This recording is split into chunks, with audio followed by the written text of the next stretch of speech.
প্রিয় শিক্ষার্থীরা, আমরা ইংলিশ রাইটিং স্কিল বিডি চ্যানেলে নবম শ্রেণীর আজকে ইংরেজি ক্লাসে সবাইকে স্বাগত জানাচ্ছি। আজকে আমাদের ক্লাস হচ্ছে 17 নম্বর ক্লাস। আজকে আমরা 6.3.1, 6.3.2 এবং 6.3.2.1 এর উত্তরগুলো দেখব। আমরা আছি এক্সপিরিয়েন্স 6-এ, যার নাম হচ্ছে দ্য আর্ট অফ এক্সপ্রেসিং কম্প্যারিজনস, তুলনা প্রকাশের কৌশল। তো এখানে 6.3.1 এর ইনস্ট্রাকশন কি বলা আছে একটু দেখি। Now read the note below and explore the technique for writing A compare and contrast text. Compare এবং কন্ট্রাস্ট টেক্সটের লেখার যে টেকনিকগুলো আছে সেগুলো মানে এখানে বলা আছে, সেটা দেখার জন্য বলেছে। ওকে, আমরা নোটটা পড়ি। কম্পেয়ার অ্যান্ড কন্ট্রাস্ট এসে, এটাকে যদি আমরা বাংলা অনুবাদ করি তাহলে বলতে পারি পারস্পরিক মিল ও অমিল তথ্যের প্রবন্ধ বা রচনা। দুটা বিষয় নিয়ে, ধরো দুটা বই নিয়ে, বাংলা বই আর ইংরেজি বই, তো এটার সাথে কম্পেয়ার এবং কন্ট্রাস্ট করবে, এটার মিল এবং অমিলগুলো বের করবে। এর মধ্যে মিলগুলো কি? মিল হচ্ছে দুইটাই সাহিত্য এবং দুইটাই ভাষার বই। অমিল কি? অমিলটা হচ্ছে দুইটা পরস্পর ভিন্ন দুটা ভাষা, একটা বাংলা ভাষা আর একটা ইংরেজি ভাষা। তো এইরকম একটা প্রত্যেক দুটা বিষয়ের মধ্যে তুলনা করা যায় এবং সেখানে মিল এবং অমিলটা বের করা যায়। আচ্ছা, আমরা দেখি তো এই কম্পেয়ার এবং কন্ট্রাস্ট প্যারাগ্রাফটা বা এসেটা কীভাবে লেখে। কম্পেয়ার অ্যান্ড কন্ট্রাস্ট এসে is common type of academic essay writing topic. মানে এটা একাডেমিক যে স্কুল কলেজ বিশ্ববিদ্যালয়ে যে এসেগুলো বা রচনা বা প্রবন্ধ লেখা হয়, সেখানে কম্পেয়ার অ্যান্ড কন্ট্রাস্ট এসে লেখাটা একদম কমন একটা প্র্যাকটিস বলা যায়। Compare refers to exploring similarities between subject. Compare বলতে এখানে বিভিন্ন বিষয়ের মধ্যে তুলনা, যেটা সমান যে বৈশিষ্ট্যগুলো আছে সেটা বের করে নিয়ে আসা। While contrast means to look at their difference. এবং কন্ট্রাস্ট বলতে যে দুটা বিষয়ের মধ্যে যে অমিলগুলো আছে সেটা উপর জোর দেওয়া। তারপর আমরা চলে আসি দেখি এখানে আন্ডারলাইন করা অনেকগুলো বর্ণনা লেখা আছে। আসলে আমরা মূল পয়েন্টগুলো পড়বো এখানে, তাহলে আমাদের বুঝতে সহজ হবে। আদারওয়াইজ এখানে অনেক কথা, অনেক বর্ণনা দেওয়া আছে। আমরা সহজ কথায় মানে কীভাবে জিনিসটা সহজে ভালো বুঝতে পারি সেটা দেখা দরকার। ফর এক্সাম্পল দেখো, উদাহরণস্বরূপ, we can write an essay comparing two books or contrasting them, can do both to get clear understanding of them. আমরা দুটা বইয়ের মধ্যে যদি তুলনা করি বা যদি এটাকে আমরা আবার বিপরীত তথ্যগুলো দিই, তাহলে আমরা এর সম্পর্কে পরিষ্কার ধারণা পাবো যে দুটা বইয়ের মধ্যে কী মিল আছে, কী অমিল আছে। Likewise it can be two movies, two cities and two schools. যেটা দুটো সিনেমার মধ্যে তুলনা হতে পারে, দুটো শহরের মধ্যে তুলনা হতে পারে, দুটো স্কুলের মধ্যে তুলনা হতে পারে। আচ্ছা, there are a couple of ways to write a compare and contrast essay. তো কম্পেয়ার এবং কন্ট্রাস্ট এসে, মিল এবং অমিল তথ্যের যে প্রবন্ধ বা রচনা আছে সেটা দেখার অনেকগুলো পদ্ধতি আছে। Here we will learn about the compare the popular two. এখানে দুটো সবচেয়ে বেশি জনপ্রিয় আছে কম্পেয়ার এবং কন্ট্রাস্ট এসের। একটা হচ্ছে one is block structure, the other is the point by point structure. এর মধ্যে একটা হচ্ছে ব্লক স্ট্রাকচার, একটা হচ্ছে পয়েন্ট বাই পয়েন্ট স্ট্রাকচার। এখানে একটা চার্ট দেখতে পাচ্ছ, এটা তোমাদের বইতে নেই, আমি বোঝার জন্য আমি এটা এখানে সন্নিবেশ করেছি। আপাতত জাস্ট তুমি শুনে থাকো জিনিসটা। আমরা পরে এখানে ব্লক স্ট্রাকচার কী বা পয়েন্ট বাই পয়েন্ট স্ট্রাকচার কী সেটার বর্ণনা করবো, বাট এখানে ছবি দিয়ে আমি একটা বোঝানোর চেষ্টা করছি। দেখো, ব্লক স্ট্রাকচার লেখার ক্ষেত্রে আমরা একটা টপিক সেন্টেন্স নিব। টপিক সেন্টেন্সটা হচ্ছে কি, my two cousins are very different. আমার দুইটা কাজিন, এরা দুজনই খুব ভিন্ন। তো আমার দুই কাজিনের মধ্যে একজনের নাম হচ্ছে জোয়ান, একজনের নাম হচ্ছে মেরি। তো এই দুজন কেন ভিন্ন আমি সেটা বলতে যাচ্ছি। তো প্রথম যে টিএস বা টপিক সেন্টেন্স যেটা বললাম, এটা ইন্ট্রোডাকশনের মধ্যে আছে, ভূমিকার মধ্যে আছে। এখন আমি এই যে প্রথমে জোয়ান সম্পর্কে, জোয়ান দেখতে কেমন, তার ব্যক্তিত্ব কেমন, তার তার শখগুলো কেমন, তার বিভিন্ন বিষয়ে আগ্রহ কেমন, তার আগ্রহ, ব্যক্তিত্ব এবং তার দেখতে কেমন, এটার উপর ভিত্তি করে আমি জোয়ান সম্পর্কে লিখলাম। তারপরের প্যারাগ্রাফে আমি লিখতে যাচ্ছি মেরি সম্পর্কে। একই অবস্থা, মেরি দেখতে কেমন, তার ব্যক্তিত্ব কেমন, তার শখগুলো কেমন। এই যে দেখো, জোয়ান সম্পর্কে আলাদা প্যারাগ্রাফ, মেরি সম্পর্কে আলাদা প্যারাগ্রাফ করে আমি দুজন সম্পর্কে কম্পেয়ার করলাম, কন্ট্রাস্ট করলাম। এটাই হচ্ছে ব্লক পদ্ধতি। ব্লক পদ্ধতিতে এইভাবে কম্পেয়ার এবং কন্ট্রাস্ট করে। শেষে একটা সিএস দেখতে পাচ্ছি আমরা, concluding sentence, my cousins are complete opposite. আমার কাজিনরা হচ্ছে একেবারেই আলাদা। ওকে, এবার আসো পয়েন্ট বাই পয়েন্টে। পয়েন্ট বাই পয়েন্টে বিষয় কিন্তু একই, topic sentence my two cousins are very different, আমার দুইজন কাজিন একেবারে ভিন্ন। তো এখানে ভিন্নটা কেমন দেখাচ্ছে আমরা যদি দেখি যে প্রথমে আমরা এখানে ব্যক্তি নিয়ে কথা বলছি, দেখো জোয়ান সম্পর্কে জোয়ানের সম্পূর্ণ তথ্যগুলো দিয়েছি, এরপর মেরিট সম্পূর্ণগুলো তথ্য দিয়েছি কোথায়, ব্লক স্ট্রাকচারে। কিন্তু আমরা পয়েন্ট বাই পয়েন্টে এখানে শুধু পয়েন্ট নিয়ে কথা বলবো, যেমন এপিয়ারেন্স।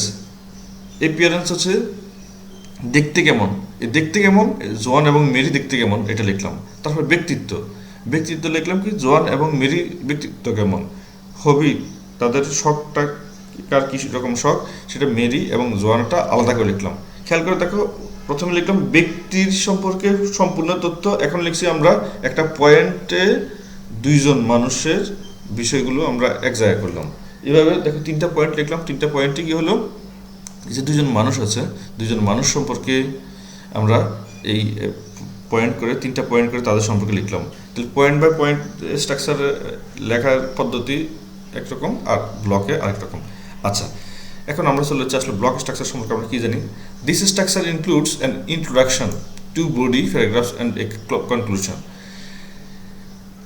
ব্লক স্ট্রাকচারে কি কি থাকে, একটা ইন্ট্রোডাকশন থাকে, টু বডি প্যারাগ্রাফস থাকে, অর্থাৎ যে দুইটা বিষয়ের মধ্যে তুমি তুলনা করছো বা কম্পেয়ার কন্ট্রাস্ট করছো, মিল অমিল করছো, সেই দুইটা প্যারাগ্রাফ থাকবে আর একটা কনক্লুশন থাকবে। The first body paragraph talks about various feature of one subject. প্রথম বডি প্যারাগ্রাফটা হচ্ছে একটা বিষয়ের সম্পর্কে অনেকগুলো তথ্য। The second body paragraph discuss the similar feature of another subject. তারপরে একই বিষয়গুলো আমরা আবার দ্বিতীয় সাবজেক্টের ক্ষেত্রে আলোচনা করব। So in the block structure each paragraph focuses on one separate thing. প্রত্যেকটা প্যারাগ্রাফই এখানে ভিন্ন ভিন্ন বিষয় নিয়ে ফোকাস করে। And the all together you have four paragraphs. তাহলে এখানে আমরা মোট 4টা প্যারাগ্রাফ পাচ্ছি, কেমন, একটা ইন্ট্রোডাকশন, একটা কনক্লুশন আর 2টা প্যারাগ্রাফ, মোটামুটি 4টা প্যারাগ্রাফ এখানে পেলাম। The point by point structure also. This structure gives the readers more detail about the subject that are compared. এখানে একেবারে পয়েন্ট বাই পয়েন্ট স্ট্রাকচারটা হচ্ছে ডিটেইল একটা স্ট্রাকচার দাঁড় করানো হয় এখানে।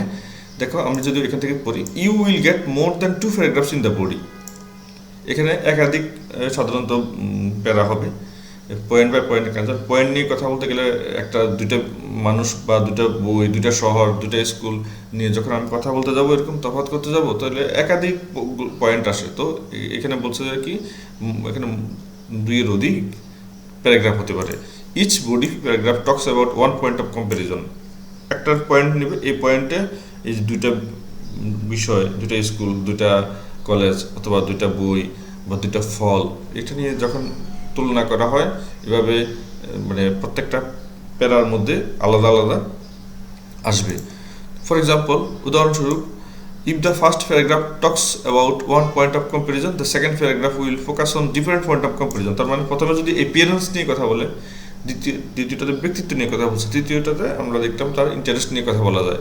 তাহলে এভাবে বলছে প্রথম প্যারাগ্রাফে একটা পয়েন্ট নিয়ে কথা বলে ভিন্ন একটা পয়েন্ট নিয়ে পরের প্যারাগ্রাফে কথা বলা হয়। আচ্ছা, আমরা চলে যাচ্ছি পরের গুরুত্বপূর্ণ অংশটুকুতে। Here you can see also a Venn diagram, two circles that overlap. Venn ডায়াগ্রামটা কেমন আমরা একটু দেখি তো তোমাকে। এই ব্যান ডায়াগ্রাম তোমার দেখো, তোমার বইতে ব্যান ডায়াগ্রামের যে ছবিটা দেওয়া আছে।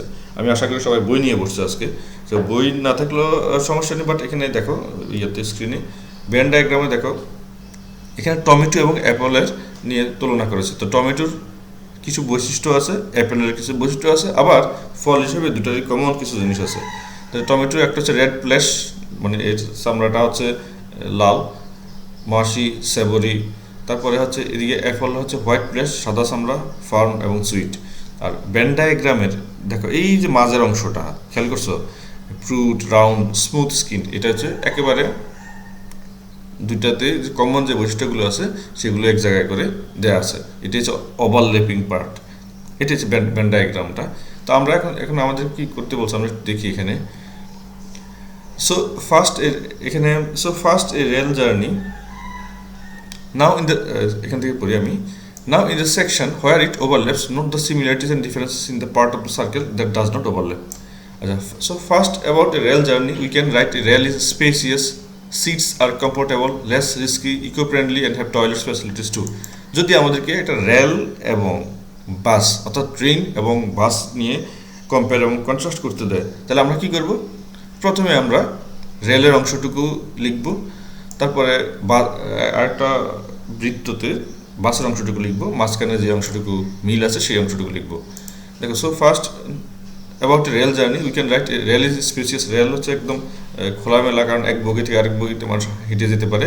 সিটসের কমফোর্টেবল, এখানে আসনগুলো অনেকটা কমফোর্টেবল। লেস রিস্কি, দুর্ঘটনার ঝুঁকি কম। ইকো ফ্রেন্ডলি, পরিবেশ বান্ধব বলা যায়। হ্যাভ টয়লেট ফেসিলিটিস, মানে এর মধ্যে প্রত্যেকটা বগির সাথেই বাথরুম সংযুক্ত আছে। অন দ্য আদার হ্যান্ড এই বাস জার্নি ইজ কম্পারেটিভলি ফাস্ট। একটা বাস জার্নিটা তুলনামূলক, বাস অনেক দ্রুত চলে, ফ্লেক্সিবল আছে, ধরো মানুষ বিভিন্ন জায়গায় বারবার ওঠানামা করতে পারে। অ্যাভেলেবল, বাট বাস সবসময় একটা বাস দিলে আরেকটা বাস পাওয়া যায়, অ্যাভেলেবেল থাকে। বাট রিস্কি অ্যান্ড কনজেস্টেড, কিন্তু বাস জার্নিটা অনেক বেশি ঝুঁকিপূর্ণ, অনেক সড়ক দুর্ঘটনা ঘটে বাসের কারণে, এবং কনজেস্টেড, এবং বাসের মধ্যে দেখা গেছে মানুষ সিট অত মানে রিল্যাক্স সিট থাকে না, সিটগুলো খুব একটার সাথে একটা লাগানো থাকে, মানুষ দাঁড়িয়ে থাকে, কিছু বসে থাকে, এরকম। আচ্ছা, তো এখানে কি বলছে খেয়াল করে দেখো তো।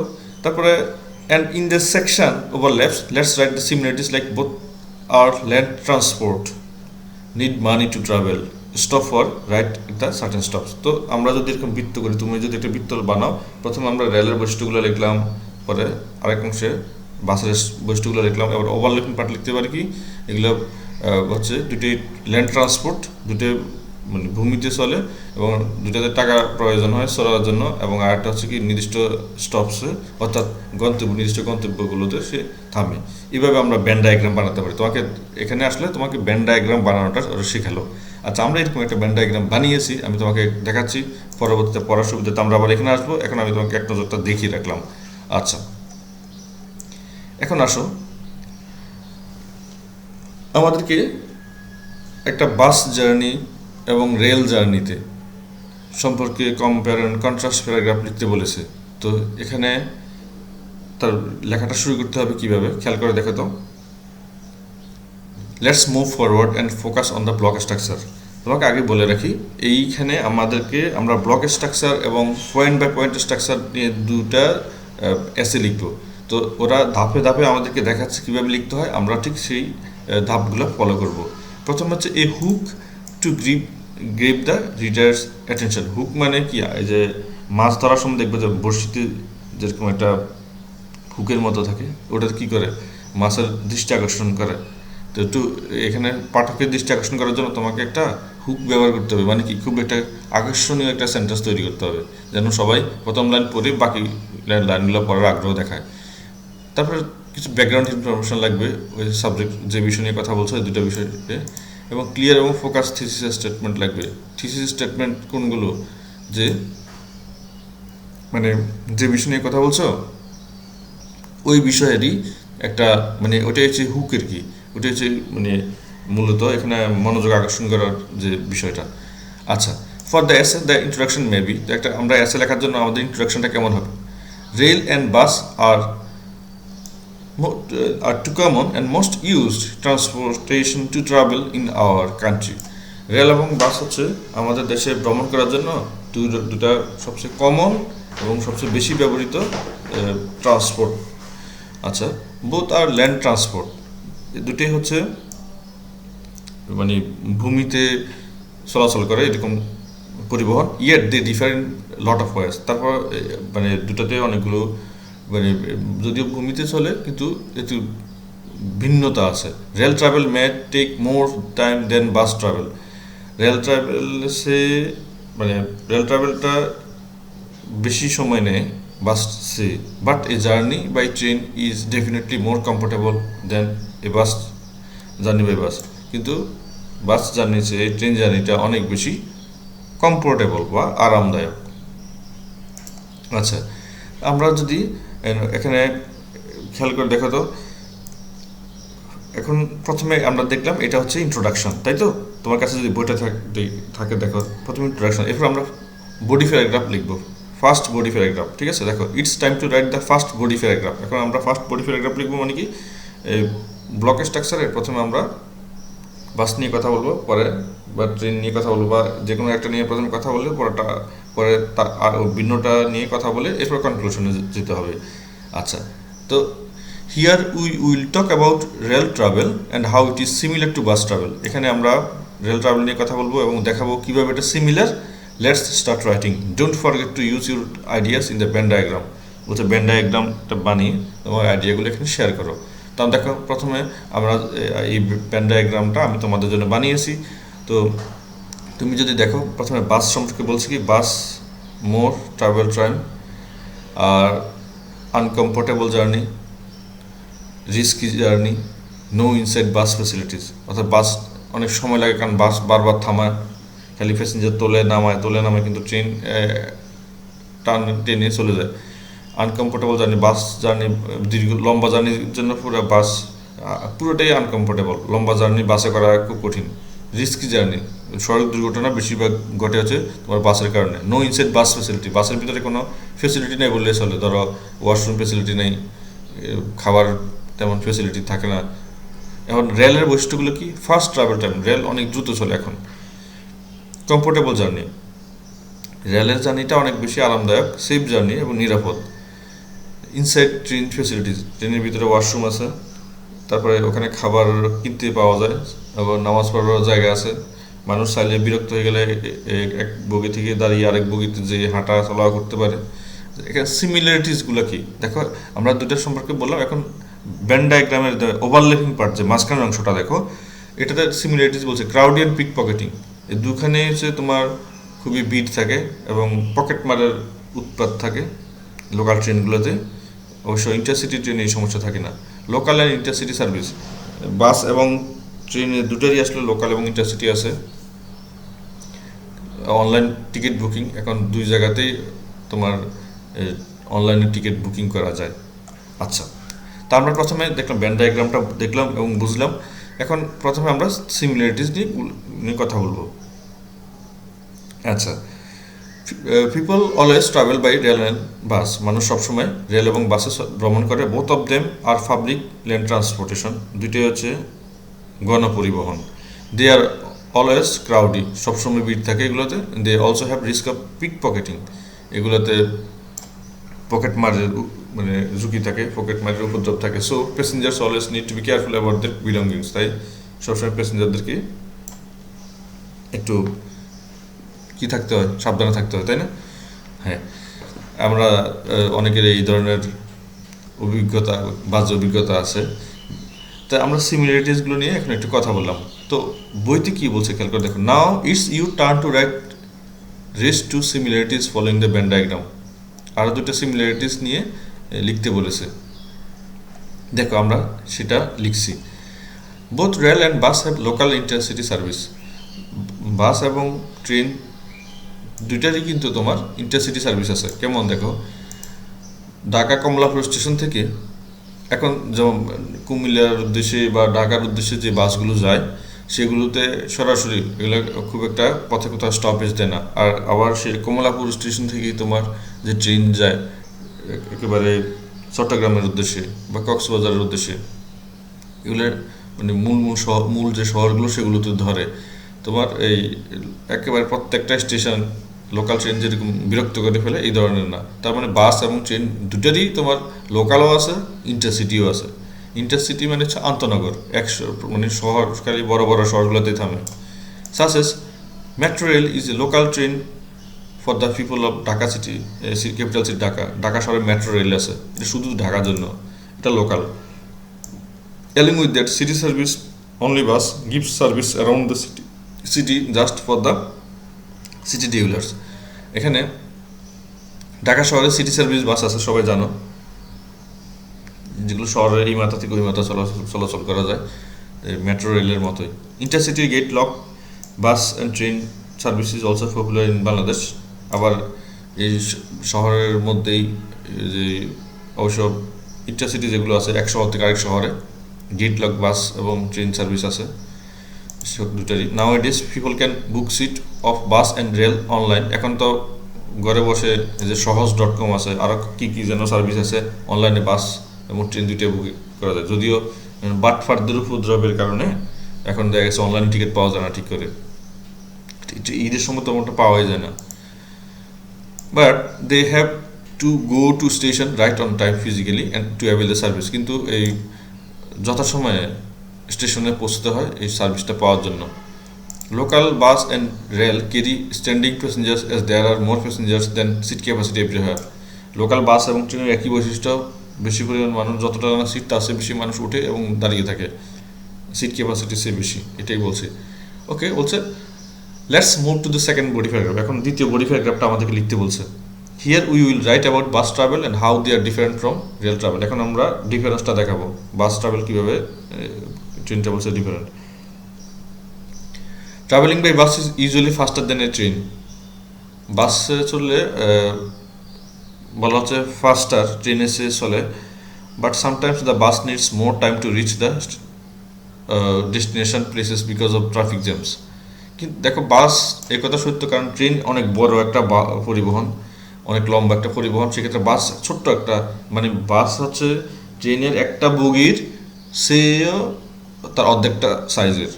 তো এখন বাস দ্রুত চলে ঠিক আছে, কিন্তু বাসে তো প্রবলেমও আছে, দ্রুত চলতে গিয়ে সে অ্যাক্সিডেন্ট করে, এই দ্রুত চলতে গিয়ে সে ট্রাফিক জ্যামের মধ্যে যেয়ে পড়ে।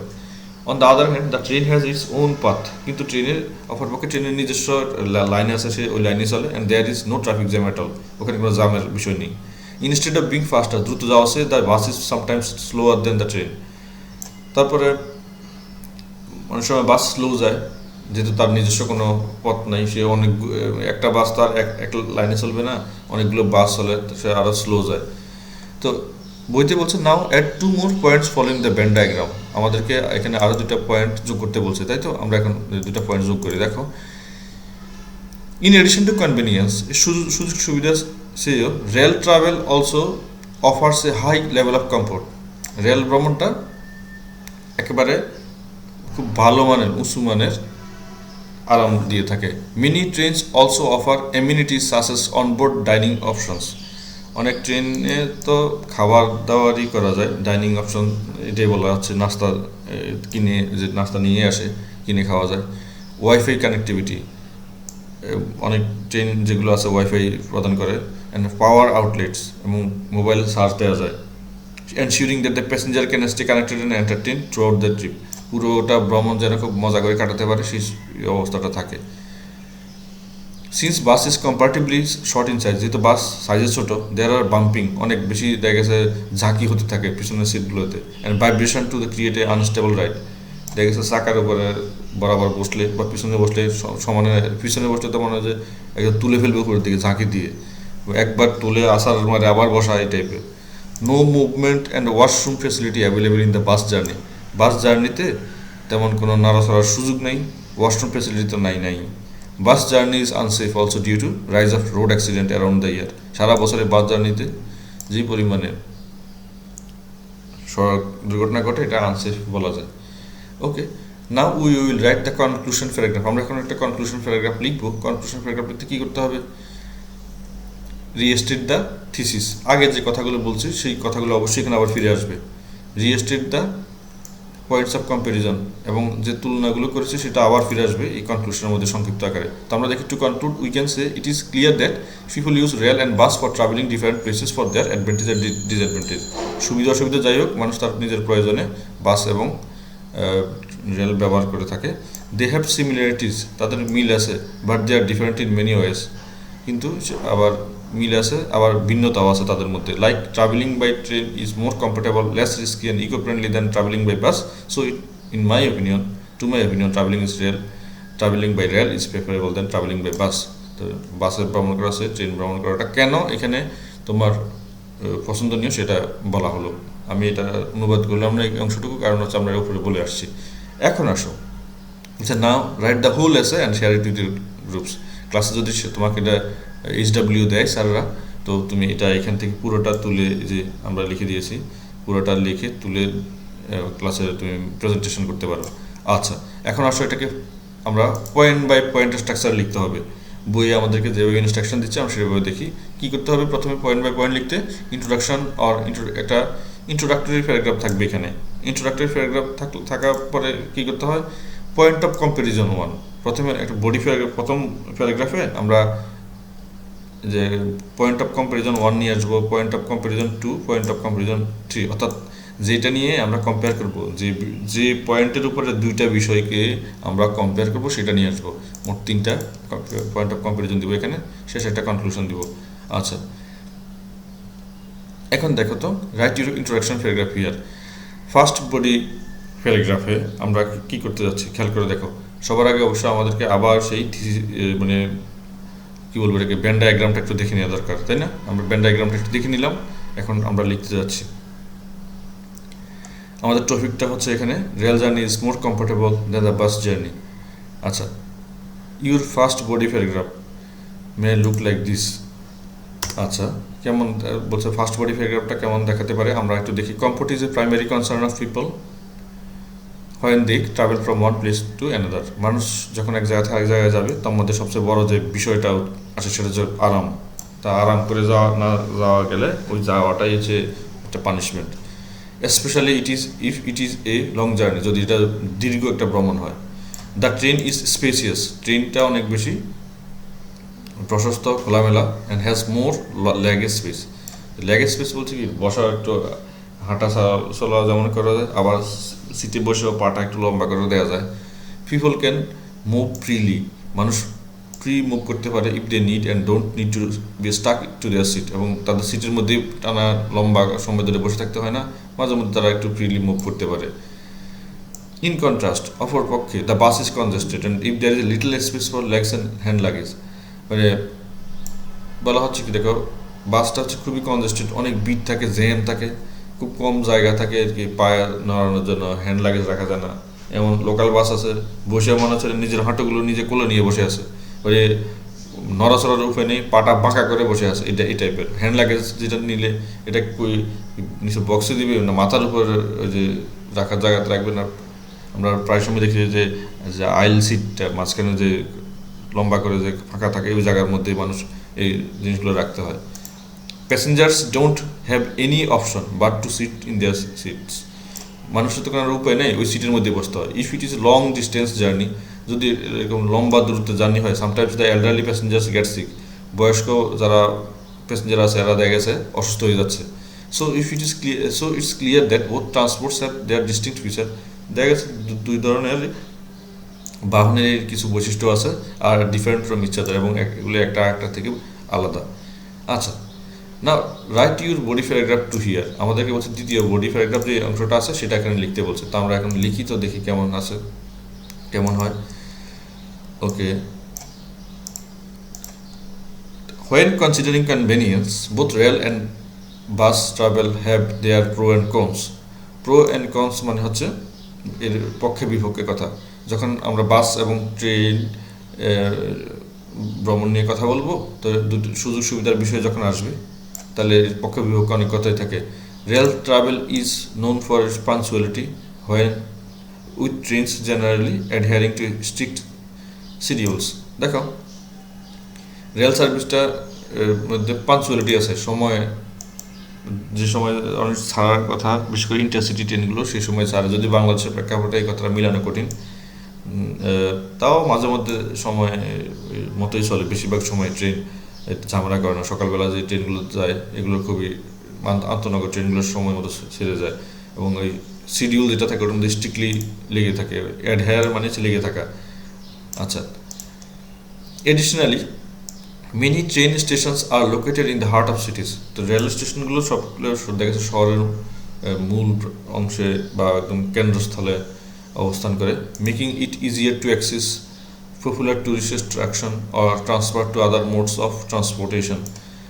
তো তাহলে হয় কি, মানুষ ওই যে ধরো কমলাপুর রেল স্টেশনের কথা যদি আমরা বলে থাকি, তাহলে কমলাপুর রেল স্টেশনের ওখানে আশেপাশেই তো দেখা গেছে যে অনেকগুলো বাহন থাকে। পুরো ঢাকা শহর এখান থেকে তোমার ট্যুরিস্ট যে জায়গাগুলো আছে অ্যাট্রাকশনের, সেগুলো থেকে নিয়ে যেতে পারে। অন দ্য আদার হ্যান্ড, অপরপক্ষে bus travel offers a different kind of convenience. যে বাস ট্রাভেলটা ভিন্ন রকমের সুবিধা দিয়ে থাকে। Buses often have multiple pick up and drop off point. বাসের ক্ষেত্রে হয় কি, ওই যে বিভিন্ন জায়গায় নামাতে পারে, বিভিন্ন জায়গাতে তুলতে পারে। এটা হচ্ছে পিক আপ এবং ড্রপ অফ পয়েন্ট, তোলা এবং নামানোর যে পয়েন্টগুলো আছে অনেক বেশি পরিমাণে থাকে সেগুলোতে। Allowing someone to choose the most convenient location for his departure and arrival. তাই যেহেতু বাসের অনেকগুলো কাউন্টার থাকে, ওই কাউন্টারগুলোতে দেখা গেছে যার যেখানে খুশি সেখান থেকে উঠতে পারে, নামতে পারে। This can be particularly advantageous if he lives in an area where train stations are not easily accessible. দেখা গেছে ট্রেনে চড়ার উপায় নেই, কারণ হচ্ছে ট্রেন তো আমার বাড়ির কাছে কোনো কাউন্টার নেই ট্রেনের, আমি চাইলেও তো ওই ট্রেনে ওই কাউন্টার থেকে উঠতে পারবো না। কিন্তু বাসে তো এই কাউন্টার সুবিধার কারণে আমরা এই সুবিধাটা অ্যাক্সেস করতে পারি বা নিতে পারি। তো খেয়াল করে দেখো, পয়েন্ট বাই পয়েন্টে কী করতে বলছে, কনভেনিয়েন্স। আমরা এখানে কনভেনিয়েন্স নিয়ে কথা বললাম, তাই না? কনভেনিয়েন্স মানে সুযোগ সুবিধা, কোথায় কীরকম সুযোগ সুবিধা, এই দুটা মানে এই পয়েন্টে খেয়াল করে দেখো। কনভেনিয়েন্স পয়েন্টে আমরা প্রথম এই দ্বিতীয় বডি প্যারাগ্রাফ 2তে কথা বললাম। আচ্ছা, এখন আমরা বডি প্যারাগ্রাফ 3তে আসলাম। বডি প্যারাগ্রাফ 3তে আমরা দেখি কি কোন বিষয়ে কথা বলা যায়। এখানে when it comes two comfort and flexibility, এখানে একটু আরাম আয়েসের কথা বলা হচ্ছে, এবং ফ্লেক্সিবিলিটি এখানেও অনেকটা কীভাবে মানে কতটা নমনীয়তা থাকে তোমার এই ভ্রমণের ক্ষেত্রে সেটা নিয়ে আলোচনা হচ্ছে। Rail travel tends to have upper hand, এক্ষেত্রে আসলে রেলের সুযোগ সুবিধার কথা বললে আপার হ্যান্ড পাবে। আপার হ্যান্ড মানে কি, একটু এগিয়ে থাকবে হচ্ছে rail. Trains are design with passenger comfort in mind, রেলটাকে তৈরি করা হয়েছে প্যাসেঞ্জারের আরামায়েশের কথা চিন্তা করে। অফারিং স্পেসিয়াস সিটিং, একটা বড় রকমের খোলামেলা সিট, এবং the option to move around freely, চারপাশে মুভ করার মতো ভালো জায়গা। This can be specially beneficial, এগুলো মানে উপকারী হতে পারে ডিউরিং লং জার্নি, দীর্ঘ ভ্রমণের ক্ষেত্রে, as one can stretch one's legs. আচ্ছা, তো মানে এখানে বলা হচ্ছে যে মানুষ চাইলে পা একটু মেলে টেলে বসতে পারে আরাম আয়েশ করে। On the other hand bus travel offers its own set of benefit, কিন্তু অপরপক্ষে বাসেরও কিছু এরকম কমফোর্টের বিষয় আছে। সেটা কি, buses are more affordable option compare to trains, making them a popular choice for budget conscious traveller. দেখো, ট্রেনে অনেক সময় অনেক টাকা খরচ হয়ে যায়, বাসের ক্ষেত্রে সেটা মানে কম্পেয়ার করলে দেখা গেছে টাকা কম। বিশেষ করে লোকাল বাসের কথা যদি আমরা বলি, লোকাল বাসে তো কম খরচে চলে আসা যায় আর কি। তুমি একেবারে সহজ একটা উদাহরণ নিতে পারো, মেট্রো রেলে যে খরচ ঢাকায়, যদিও খুব দ্রুত চলে যাওয়া যায়, কিন্তু আবার বাজেটের কথা যদি ভাবি আমরা, তাহলে সেখানে তো বলতে পারবো যে বাজেটের কথা বললে বাস জার্নিটাই হয়তো ভালো, অত টাকা খরচ হয় না পাবলিক বাসে। এখন কনক্লুশন প্যারাগ্রাফে আসি। কনক্লুশন প্যারাগ্রাফটা যে কীভাবে লিখতে হবে, এটা অবশ্যই ব্লক স্ট্রাকচারের মতোই লেখা যায়, কোনো সমস্যা নেই। বলছে conclusion paragraph following the block structure as they are similar, এভাবে লেখা যায়। When it comes to travelling there various modes of transport available including rail and bus travel, যখন ভ্রমণ করার কথা আসে তখন বিভিন্ন রকমের পরিবহনের যে ধরন বা তার সুযোগ সুবিধার বিষয়টা আসে। Both options have their own advantage আর ডিসঅ্যাডভান্টেজ, সবারই সুবিধা অসুবিধা আছে দুইটা, অর্থাৎ দুইটা অপশনেরই, দুইটা বিষয়েরই। Making it important to consider passenger specific needs and preference before making a decisions. তো এখানে প্যাসেঞ্জাররাই নিজেরাই নিজেদের সুযোগ সুবিধা অনুযায়ী সিদ্ধান্ত নিতে পারে যে কার কোনটাতে ভ্রমণ করা উচিত। ওকে, ফাইনালি কম্পাইল দ্য হোল এসে and share it in the groups. এখন বলা হচ্ছে, দেখো, তোমাকে যদি ক্লাসে যদি বলে এটা প্রেজেন্ট করতে, তুমি পুরোটাই যে আমরা এখানে একসাথে করে দিয়েছি, এখান থেকে নিয়ে পুরোটা ক্লাসে করে দিতে পারো, প্রেজেন্ট করে দিতে পারো। এখন আসো 6.3.1 আমরা আসি। 6.3.1 আমাদের কী করতে বলেছে দেখো, let's check our comprehension of the note, read the note again and identify similarities and differences between the block structure and point by point structure. তো বলা হচ্ছে যে আমরা যে উপরের নোটগুলো পড়লাম সেখানে সিমিলারিটিস এবং ডিফারেন্স দেখছি কার ব্লক স্ট্রাকচার এবং পয়েন্ট বাই পয়েন্ট স্ট্রাকচার, সেটা আমরা কতটা বুঝতে পেরেছি এইটা টেস্টটা নিচ্ছে আমাদের এখানে এই গ্রিডটা পূরণ করার মাধ্যমে, চার্টটা পূরণ করার মাধ্যমে। আমরা দেখি প্রথমে সিমিলারিটিসগুলো কী আছে ব্লক স্ট্রাকচার এবং পয়েন্ট বাই পয়েন্ট স্ট্রাকচারে। A way to compare and contrast two subject, দুইটা বিষয়কে কম্পেয়ার এবং কন্ট্রাস্ট করার জন্য ব্যবহৃত হয়। Both structure uses transitional words which show the similarities or differences such as similarly, likewise, however, in contrast. খেয়াল করে দেখো, দুইটা স্ট্রাকচারই কিছু ট্রানজিশনাল ওয়ার্ডস ব্যবহার করে। সেগুলো কি, যেমন similarly, likewise, however, in contrast, এই কথাগুলো ব্যবহার করে। আচ্ছা, আরেকটা মিল কি, both highlights not simply the paragraphs, এই দুইটা হাইলাইটই মানে not simply the paragraphs but also the thesis statement and summary as this repeat the comparison contrast contained in the main body. দুইটাই হাইলাইট করে, শুধু not simply the paragraphs but also the thesis statement and summary. তো শুধুমাত্র যেখানে প্যারাগ্রাফের উপরে ওরা highlight করে না, দুটাতে কি যে থিসিস স্টেটমেন্ট, যে মূল যে অংশটা, মূল যে বাক্যটা যেটা মানুষের মনোযোগ আকর্ষণ করে, থিসিস স্টেটমেন্ট, সেই স্টেটমেন্টটা ব্যবহার করে, সামারি, এবং শেষের দিকে একদম শেষ কনক্লুডিংয়ে সামারিটা ব্যবহার করে থাকে, অর্থাৎ কনক্লুশনে। আচ্ছা, as this repeat the comparison and contrast combine in the main body, অর্থাৎ কনক্লুশনে আবার সব কথাগুলোকে সুন্দরভাবে সামারাইজ করা হয়। আচ্ছা, এটা দুটার ক্ষেত্রে, অর্থাৎ ব্লক স্ট্রাকচার এবং পয়েন্ট বাই পয়েন্ট স্ট্রাকচার দুটার ক্ষেত্রে। এখন ডিফারেন্সটা কি আছে দেখি তো আমরা। The block structure is a little bit easier to write than the point by point method. Block স্ট্রাকচারটা হচ্ছে পয়েন্ট বাই পয়েন্ট মেথডের চেয়ে অনেক বেশি সহজ। In the block structure each paragraph focuses on one separate thing.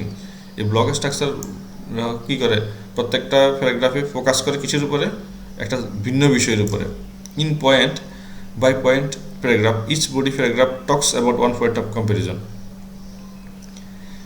আমরা যেটা দেখি প্রত্যেকটা ব্লক স্ট্রাকচারের পয়েন্ট মানে ইয়েটাই আলাদা, প্যারাগ্রাফটাই আলাদা, মানে যে যে বিষয় নিয়ে কথা বলছে ওই বিষয়ের সমস্ত সুবিধা অসুবিধা নিয়ে কথা বলছে।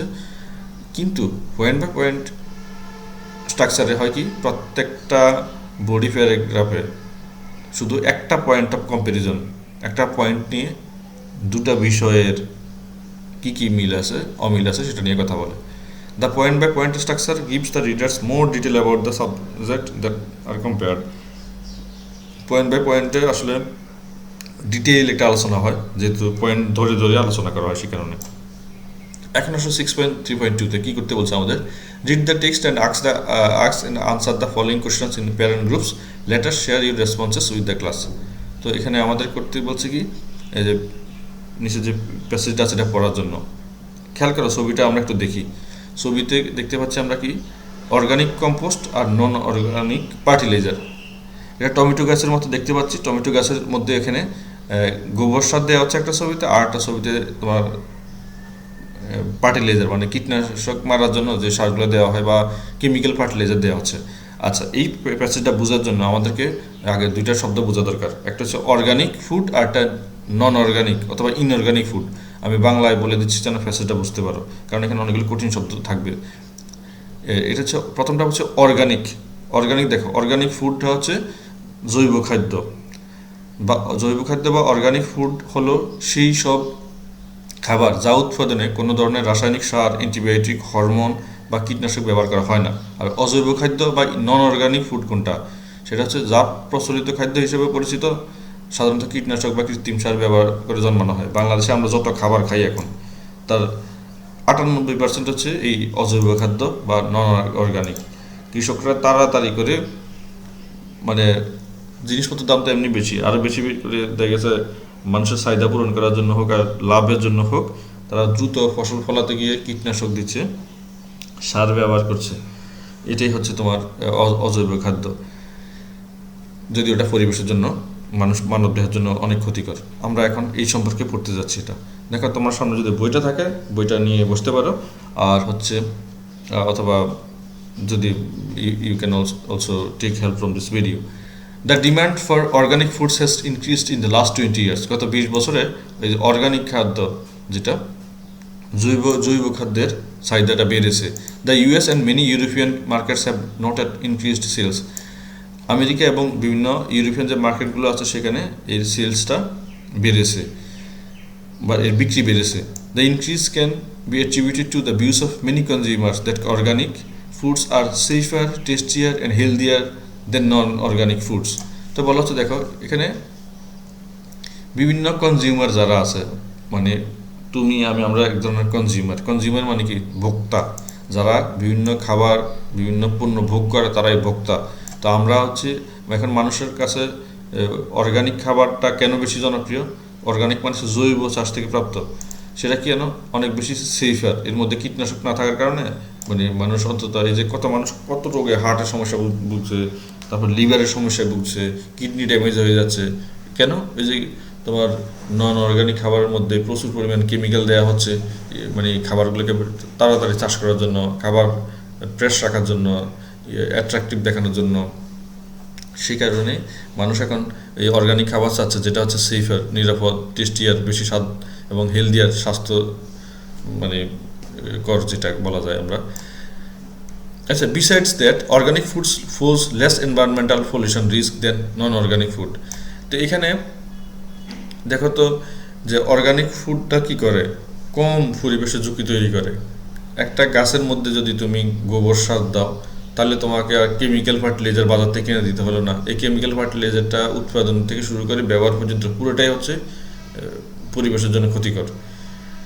Realizing this, the reasons that the demand for organic food is rising despite being more expensive. Realizing this reason, এই কারণটা বুঝে, the demand for organic food মানে এই যে জৈব খাদ্যের চাহিদাটা মানুষের মধ্যে বাড়ছে এবং এটা একটু বেশি দামও বেড়ে যাচ্ছে। কারণ হচ্ছে খুব সহজে তো শহরাঞ্চলে যদি কোনো মানুষ খাবার মানে ফলাতে যায়, সে গোবর পাবে কোথায়? তো তাকে বাধ্য হয়ে দূরে কোথা থেকে নিয়ে আসতে তার খরচটা বাড়বে। Foods that grown without any artificial chemical treatment or by other substances that have been modified genetically.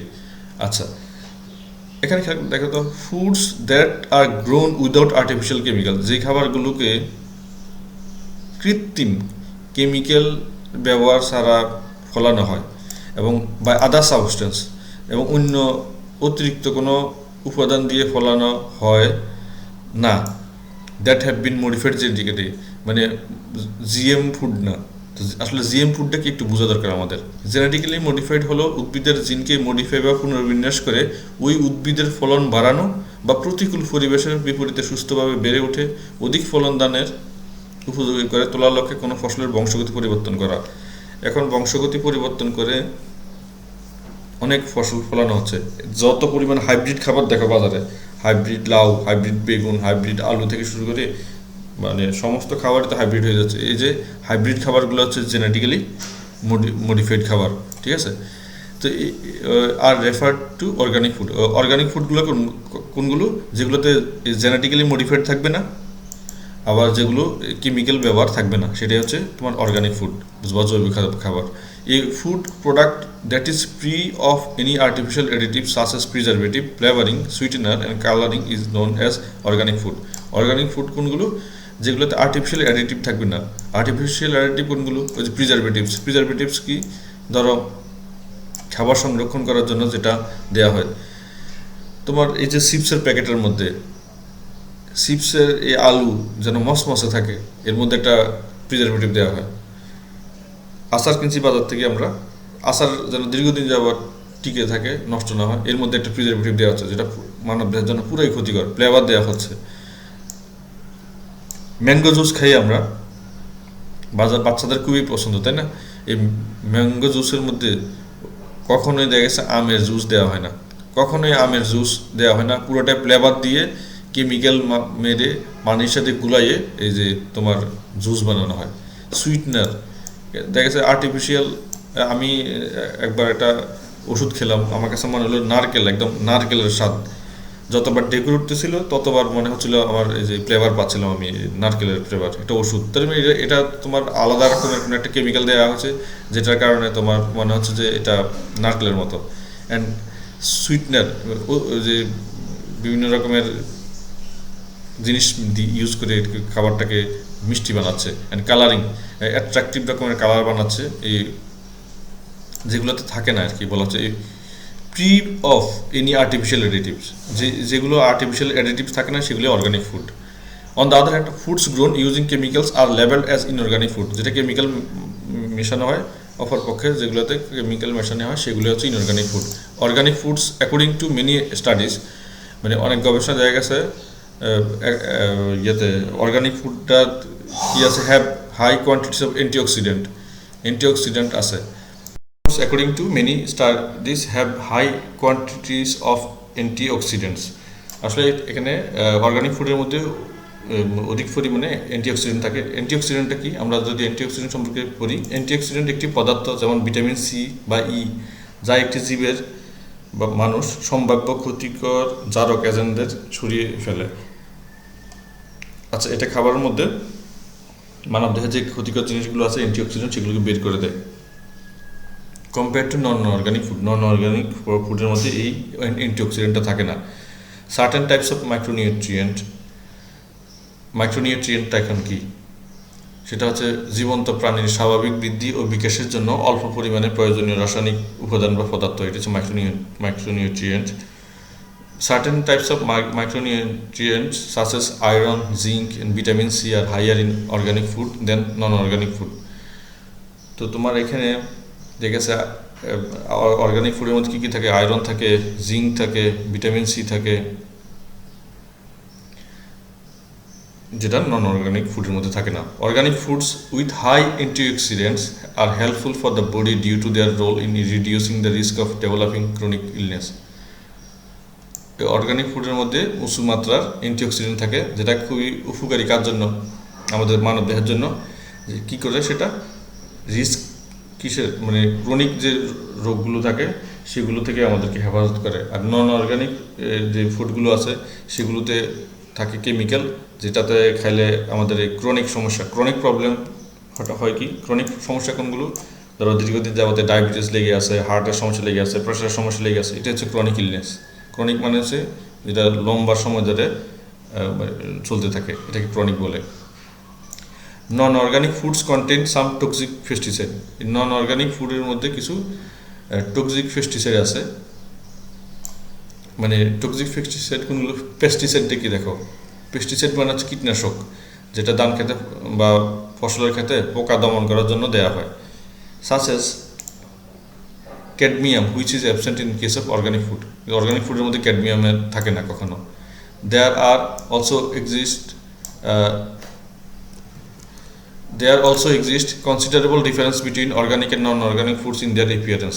তো দেখা মানে দেখতেও আসলে অর্গানিক এবং নন অর্গানিক ফুডের মধ্যে একটা তফাৎ থাকে। সেটা কি, organic foods appear to be more natural than non-organic food. Organic food দেখতে অনেকটা ন্যাচারাল, মানে পুরোটাই প্রাকৃতিক দেখা যায়। নন অর্গানিক ফুডটাও দেখা যায় বাজারে এখন যে পরিমাণে, মানে আগে কেমন বেগুন ছিল, মানে প্রাকৃতিক যে বেগুনগুলো ছিল কৃষকরা ফলাতো, আর এখন মোটা মোটা রকমের অদ্ভুত রকমের বড় বড় বড় সাইজের, বিশাল সাইজের, দেখুন একেবারে প্রায় ফুটবল সাইজের বেগুন চলে আসছে, অদ্ভুত।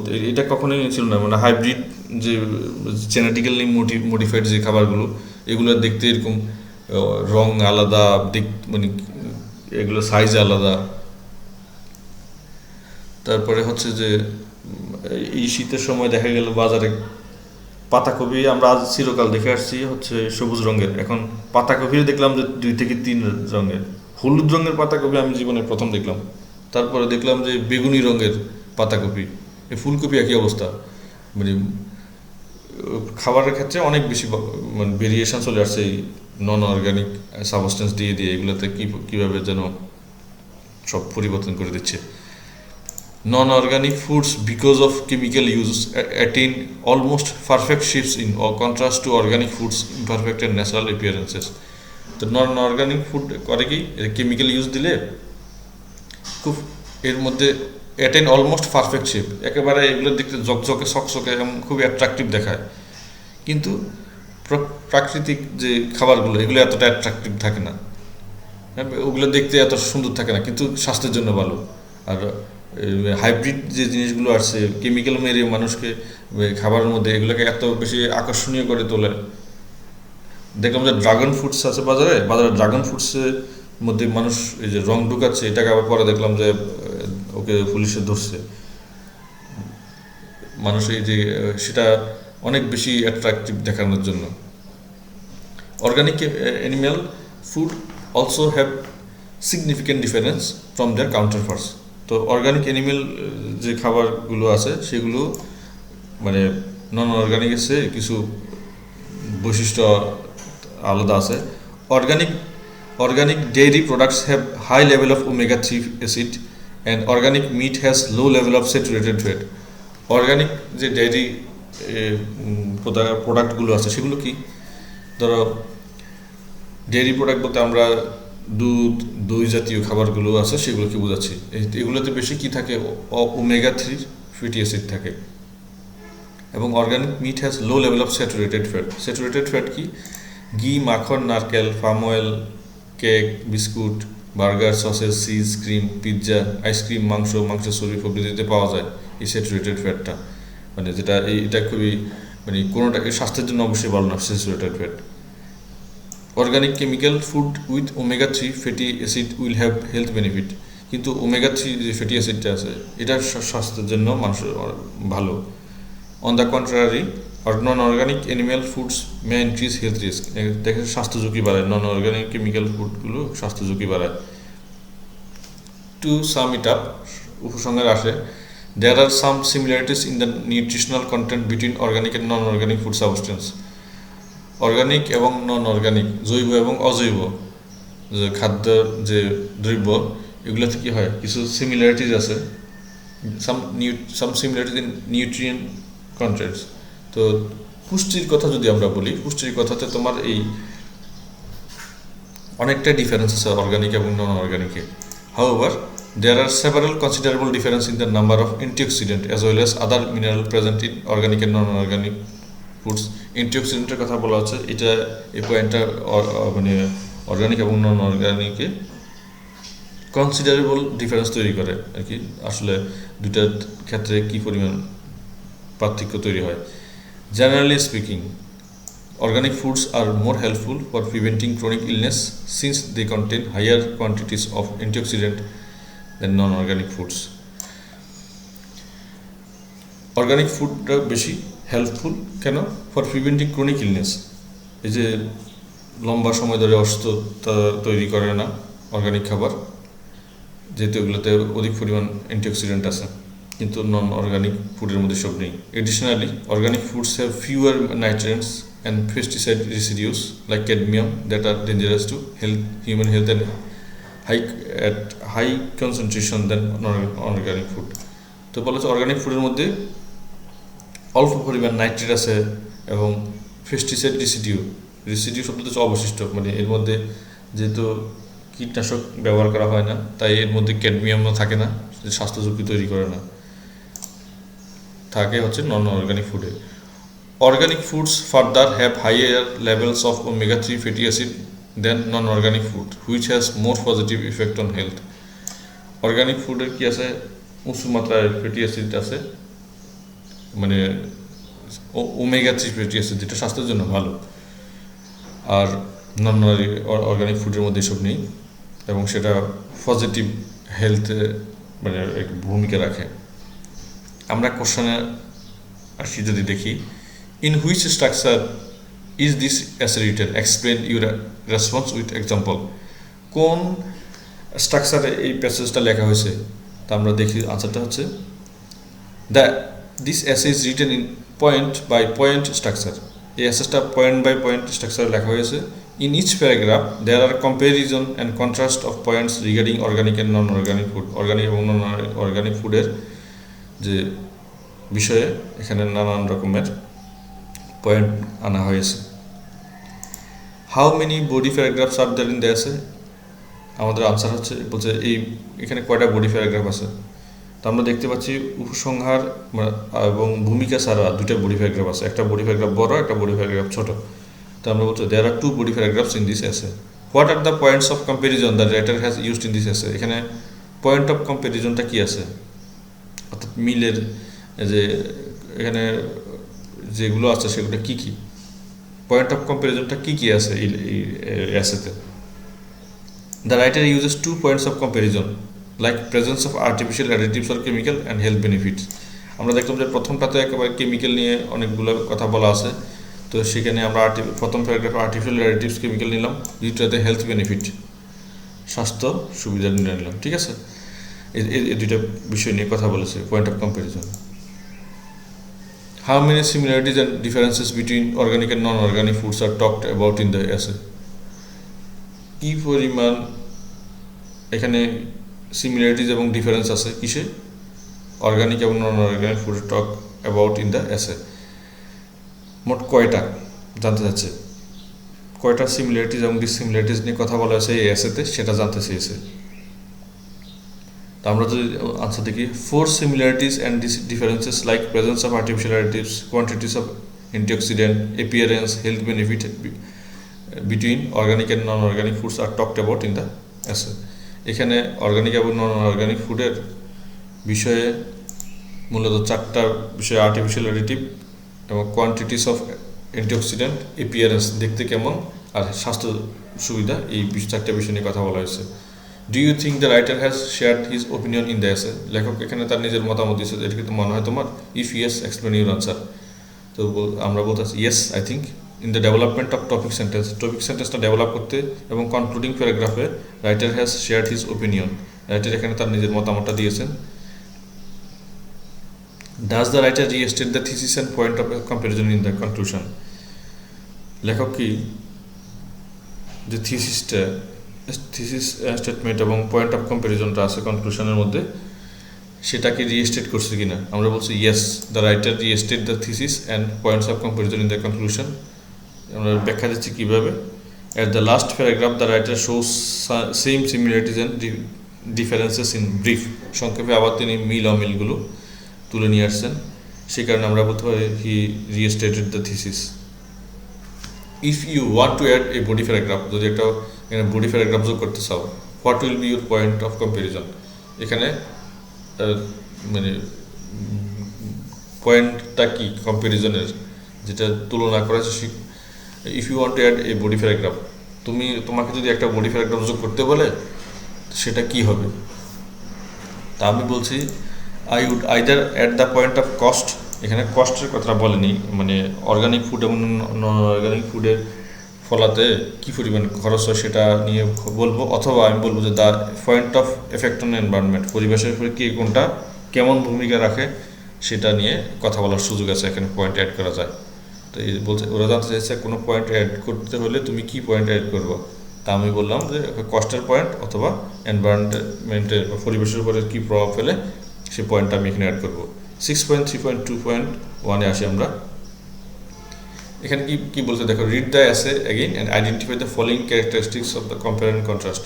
দেখো কম্পেয়ার অ্যান্ড কন্ট্রাস্টের কিছু বৈশিষ্ট্য দেওয়া আছে, the compared subject, thesis statement, point of comparison 1, point of comparison 2, type of structure, তারপর দ্য রাইটার্স ওপিনিয়ন। ঠিক আছে, এটা হচ্ছে বলা হচ্ছে বৈশিষ্ট্যগুলো দেওয়া আছে। Then describe them with example sentence.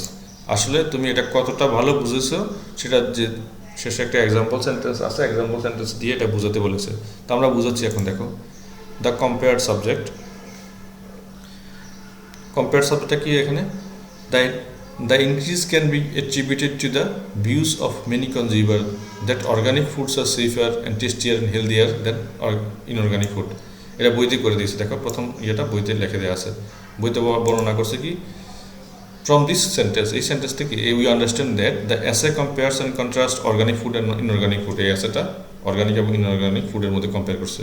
Thesis statement আসো, তো আমাদের মতে থিসিস স্টেটমেন্টটা হচ্ছে the demand for organic foods has increased in the last 20 years।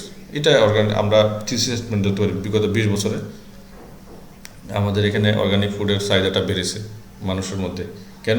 সেটা হচ্ছে স্বাস্থ্য ঝুঁকি নেই এবং স্বাস্থ্যকর খাবার, তাই। Okay, from this sentence we can get the topic sentence আমরা লিখলাম। পয়েন্ট অফ কম্প্যারিজন অনেকেই বলতে পারছি, foods that are grown without any artificial chemical treatment or by other substance, এটাকে পয়েন্ট অফ কম্প্যারিজন। পুরোটার বড় একটা প্যারাগ্রাফের মধ্যে তারা কেন নন অর্গানিক ফুডে আর্টিফিশিয়াল কেমিক্যাল ট্রিটমেন্ট এবং দেয় এবং অর্গানিকে নেই সেটা নিয়ে বলা আছে। In this paragraph, we see a long discussion about the presence of artificial chemical in organic and non-organic chemical. Also, in presence of artificial chemical in প্রথমটা হচ্ছে non-organic দিব, কারণ ওটাতে থাকে আর inorganic থাকে না। ওকে, তারপর হচ্ছে পয়েন্ট অফ কম্প্যারিজন 2-তে দেখি, organic chemicals organic animal food with omega 3 fatty acid will have health benefit. আমরা দেখলাম শেষে যে বডি প্যারাগ্রাফ 2টা একটু ছোট প্যারাগ্রাফ, সেখানে হেলথ বেনিফিট নিয়ে কথা বলা হয়েছে। In the next paragraph, the writer discusses about health issue related to organic and non-organic food. এটা আমরা লিখলাম। The type of structure point by point structure বলছি আমরা কেন। In each body paragraph, the writer discusses point of comparison one after another. একটার পর একটা point of comparison এখানে আলোচনা করা হয়েছে। সেই কারণে দ্য রাইটার্স ওপিনিয়নটা কি, লেখকের ওপিনিয়নটা এখানে কি দিয়েছে, ওই যে দেখো জেনারেলি স্পিকিং, এই যে কথাটা বলছে জেনারেলি স্পিকিং, এই কথাটা বলা হয় কখন, যখন একজন মানুষ তার মতামত দেয়। তো আমরা এই পয়েন্টটাকে বলছি, এটা হচ্ছে রাইটারের লেখকের মতামতটা। আচ্ছা, আমরা এখানে বলে দিচ্ছি the writers gives personal opinion about how organic foods are more helpful for preventing chronic disease. লেখক এখানে বলছে কীভাবে ক্রনিক ডিজিজগুলো এড়াতে মানুষ অর্গানিক ফুডের প্রতি অনেকটা ঝুঁকে পড়ছে। আচ্ছা, ক্লাসটা যদি ভালো লাগে সবাইকে রিকোয়েস্ট করবো সাবস্ক্রাইব করার জন্য। অলরেডি সাবস্ক্রাইব করলে অন্যদের সাথে শেয়ার করলে সবার উপকার হবে। কারো কোনো মতামত থাকলে কমেন্ট করে জানাতে পারেন। Thanks for watching. খুদা হাফেজ। আসসালামু আলাইকুম।